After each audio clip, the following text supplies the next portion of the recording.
Blood is what feeds altars. Some houses were built on land where a murder took place. That's why you, in your menstrual cycle, you bleed more, because that altar needs the blood. Some families, every year, people die in October. There is an altar that is serviced annually. In a house where there was an abortion that took place, it becomes an altar. Or there was a blood ritual took place, it becomes an altar. Many of you, your house is a throne of demons because of blood.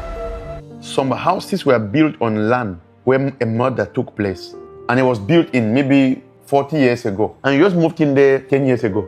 You see, blood is what feeds altars. So altars are ineffective if there's no blood, because altars must eat, and altars eat blood. So when the person was murdered there in the plot of land where the house was built on top of an altar. That's why you in your menstrual cycle you bleed more in that house, because that altar needs the blood. That's why every week someone get injured, someone cut their hands, and the more the blood drops there, the more that altar is strong. That's why the dog dies. That's why the cat died. Why do you think in some houses people die in a particular time, in a particular death, at a particular age? It's because it's at that time where that altar cries for blood. You see, some families, every year people die in October. There is an altar that is serviced annually. That's why I think some people they keep pets. You know why they keep pets? Because when the altar wants blood, the pet dies. So every year a person dies. Why? Because the altar requires sacrifice once a year. But people are dying and you're thinking it's murder, it's what?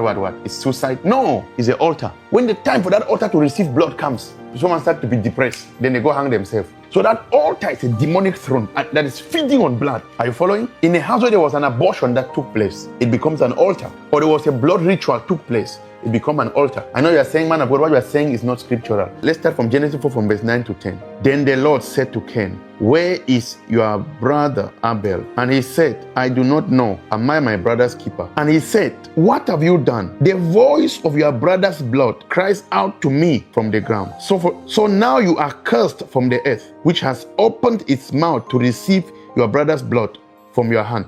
Who's getting this?